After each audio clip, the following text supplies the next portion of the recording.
সংবাদ সবাইকে স্বাগত জানাচ্ছি। আমি ফিরোজ তোহা। শুরুতে সংবাদ শিরোনাম জানিয়ে দেব এই মুহূর্তে হাতে পাওয়া সর্বশেষ গুরুত্বপূর্ণ আপডেট বাংলা সংবাদ। শুরুতেই থাকছে বাংলাদেশ জাতীয়তাবাদী ছাত্র দলের 260 সদস্য বিশিষ্ট কেন্দ্রীয় আংশিক কমিটি ঘোষণা করেছে বিএনপি। শনিবার বিএনপির সিনিয়র যুগ্ম মহাসচিব রুহুল কবির রিজভীর স্বাক্ষরিত এক সংবাদ বিজ্ঞপ্তিতে এ তথ্য জানানো হয়। এবারে জানাবো সেন্ট মার্টিন সীমান্তে উত্তেজনা প্রসঙ্গে আওয়ামী লীগের সাধারণ সম্পাদক এবং সড়ক পরিবহন ও সেতুমন্ত্রী ওবায়দুল কাদের বলেছেন, আমরা আক্রান্ত হলে কাউকে ছাড় দেব না, আমরা আক্রমণ করব না, তবে আমাদের প্রস্তুতি আছে। জানাবো ভোট চুরি করে কেউ ক্ষমতায় থাকতে পারে না প্রধানমন্ত্রী এবং আওয়ামী লীগ সভাপতি শেখ হাসিনা বলেছেন 1996 সালের 15ই ফেব্রুয়ারি একটা প্রহসনমূলক নির্বাচন হয়। খালেদা জিয়া সে নির্বাচনে ভোট চুরি করে ক্ষমতায় থাকার চেষ্টা করে। মাত্র 22% ভোট পড়েছিল সেখানে। সরাসরি নির্বাচিত কোনো প্রতিপক্ষ ছিল না, কিন্তু জনগণ ভোট চুরি করলে কেউ ক্ষমতায় থাকতে পারে না। এবারে থাকছে লোডশেডিং বাড়ার সংখ্যা ঈদের পরে। বিদ্যুৎ সাশ্রয়ের জন্য সরকারি অফিস আদালতের কর্মঘণ্টা কমানো হয়েছিল 1.5 বছর আগে। এখন আবার পুরনো কর্মসূচিতে ফিরছে সব সরকারি, আধা সরকারি, স্বায়ত্তশাসিত এবং আধা স্বায়ত্তশাসিত প্রতিষ্ঠানের অফিস সূচি। এদিকে পদ্মা সেতুতে একদিনে প্রায় 5 কোটি টাকার টোল আদায়। কোরবানির ঈদকে সামনে রেখে দেশের দক্ষিণাঞ্চলের বিভিন্ন জেলায় পদ্মা সেতু হয়ে ঘরমুখী যাত্রী এবং যানবাহন পারাপার বেড়েছে। গত বৃহস্পতিবার দিবাগত রাত 12টার পর থেকে গতকাল শুক্রবার রাত 12টা পর্যন্ত এ সেতু দিয়ে 40,033টি যানবাহন পারাপার হয়েছে। এতে টোল আদায় হয়েছে 4,80,30,100 টাকা। এবং সর্বশেষ জানাবো আন্তর্জাতিক সংবাদ। পশ্চিমা নেতাদের চোর বলে গালি দিলেন পুতিন। রাশিয়ার জব্দ করা সম্পদ থেকে ইউক্রেনকে $50 বিলিয়ন সহায়তার সিদ্ধান্তে বেজায় চটেছেন রাশিয়ার প্রেসিডেন্ট ভ্লাদিমির পুতিন।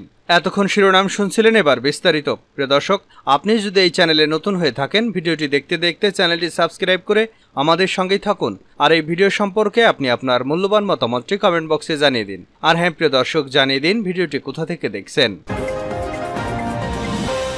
ছাত্রদলের 260 সদস্য বিশিষ্ট পূর্ণাঙ্গ কমিটি ঘোষণা। বাংলাদেশ জাতীয়তাবাদী ছাত্রদলের 260 সদস্য বিশিষ্ট কেন্দ্রীয় আংশিক কমিটি ঘোষণা করেছে বিএনপি। শনিবার বিএনপির সিনিয়র যুগ্ম মহাসচিব রুহুল কবির রিজভীর স্বাক্ষরিত এক সংবাদ বিজ্ঞপ্তিতে এ তথ্য জানানো হয়। এতে বলা হয়, মোহাম্মদ রাকিবুল ইসলাম রাকিবকে সভাপতি এবং নাসির উদ্দিন নাসিরকে সাধারণ সম্পাদক করে বাংলাদেশ জাতীয়তাবাদী ছাত্রদলের কেন্দ্রীয় সংসদের 260 সদস্য বিশিষ্ট আংশিক পূর্ণাঙ্গ কমিটির অনুমোদন করা হয়েছে।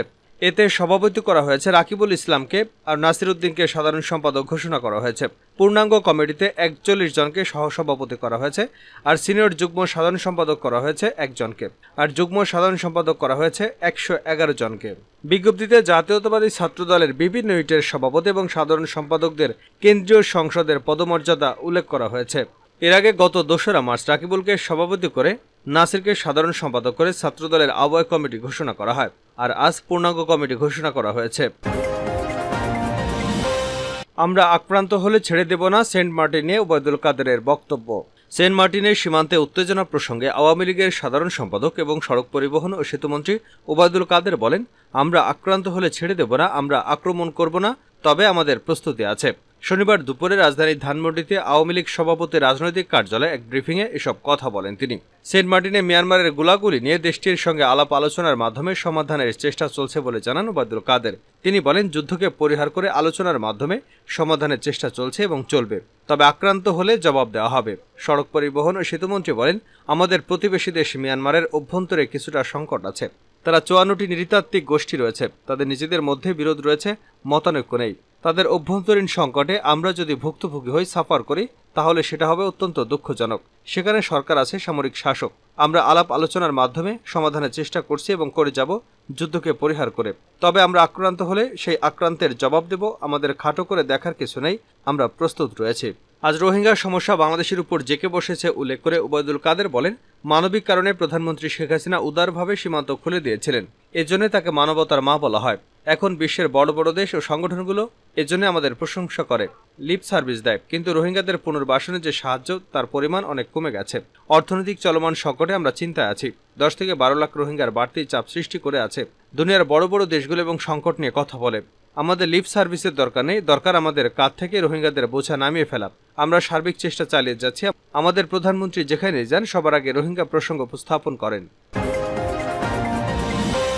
ভোট চুরি করে কেউ ক্ষমতায় থাকতে পারে না প্রধানমন্ত্রী এবং আওয়ামী লীগ সভাপতি শেখ হাসিনা বলেছেন 1996 সালের 15ই ফেব্রুয়ারি একটা প্রহসনমূলক নির্বাচন হয়। খালেদা জিয়া সেই নির্বাচনে ভোট চুরি করে ক্ষমতায় থাকার চেষ্টা করে।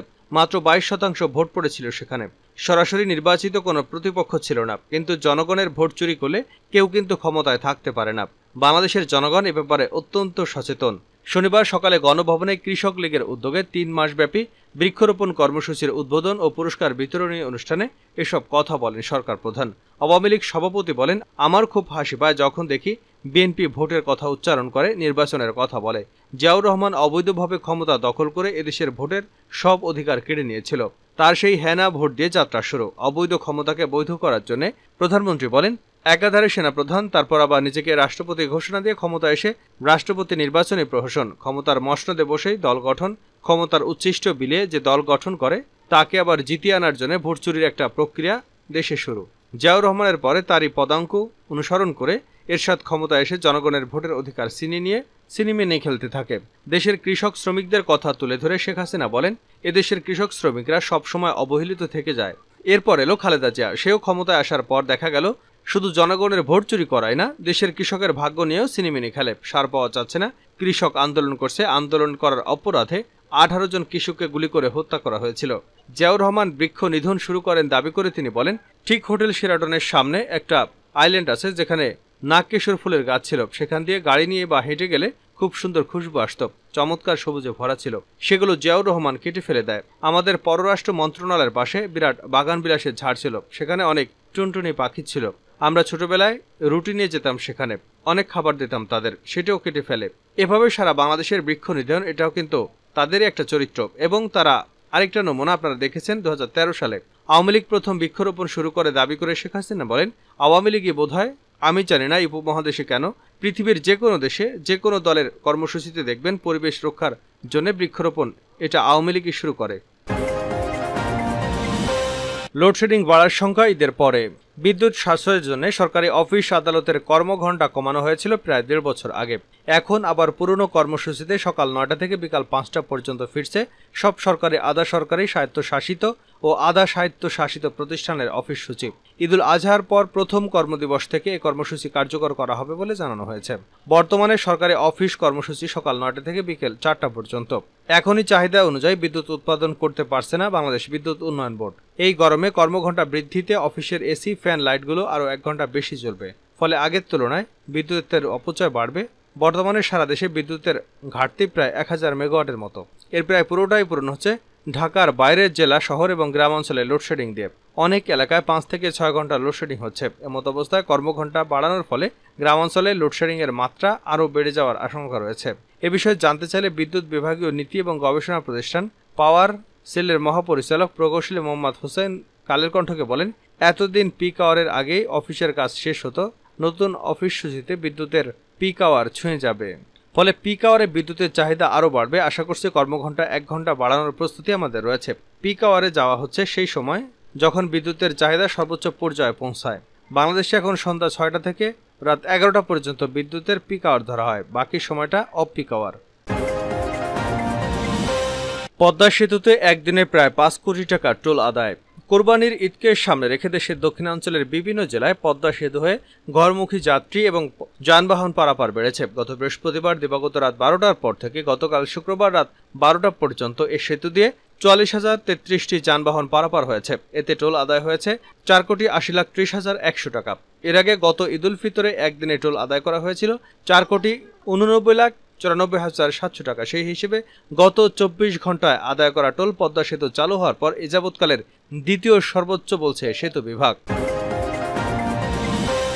শেষ করছি আন্তর্জাতিক সংবাদ দিয়ে। পশ্চিমা নেতাদের চোর বলে গালি দিলেন পুতিন। রাশিয়ার জব্দ করার সম্পদ থেকে ইউক্রেনকে $50 বিলিয়ন সহায়তার সিদ্ধান্তে বেজায় চটেছে রাশিয়ার প্রেসিডেন্ট ভ্লাদিমির পুতিন। পররাষ্ট্র মন্ত্রণালয়ের কর্মকর্তাদের সঙ্গে এক বৈঠকে পুতিন বলেন, পশ্চিমারা যেভাবে মস্কোর সঙ্গে আচরণ করছে তাতে দেখা যাচ্ছে যে কোনো দেশ একই ধরনের সম্পদ জব্দের শিকার হতে পারে। পুতিন বলেন, সকল চাতুরি সত্ত্বেও চুরি অবশ্যই চুরিই থেকে যাবে। তাদের এর জন্য শাস্তি পেতে হবে। রাশিয়ার জব্দ করা সম্পদের মুনাফা থেকে ইউক্রেনকে 50 বিলিয়ন মার্কিন ডলার ঋণ সহায়তা দেওয়ার সিদ্ধান্ত নিয়েছে শিল্পোন্নত দেশগুলোর জোট জি7 এর এবারের সম্মেলনটি বৃহস্পতিবার ইতালির আপুলিয়ায় শুরু হয়ে শনিবার পর্যন্ত চলবার কথা রয়েছে। সেখানে মার্কিন প্রেসিডেন্ট জো বাইডেন রাশিয়ার জব্দকৃত সম্পদকে একটি উল্লেখযোগ্য ফলাফল বলে মন্তব্য করেছেন। পুতিনকে উদ্দেশ্য করে বাইডেন বলেন, আমরা পিছিয়ে যাচ্ছি না। 2022 সালের ফেব্রুয়ারিতে রাশিয়া ইউক্রেনে হামলা শুরু করার পর প্রায় 325 বিলিয়ন ডলারের রুশ সম্পদ জব্দ করে পশ্চিমারা। আন্তর্জাতিক আইন অনুসারে রাশিয়ার জব্দকৃত সম্পদ দেশগুলো ইউক্রেনকে দিতে পারে না। তাই আইনের ফাঁক ফোকরে রাশিয়ার জব্দকৃত সম্পদের সুদ থেকে ইউক্রেনকে এই সহায়তা দেওয়া হবে। জি7 পাশ হওয়া ইউক্রেনের ওই সহায়তা প্যাকেজটি আগামী সপ্তাহে চূড়ান্ত হবে বলে আশা করা হচ্ছে। এছাড়া চলতি বছরের শেষ দিকে এই সহায়তা ইউক্রেনে পৌঁছতে পারে।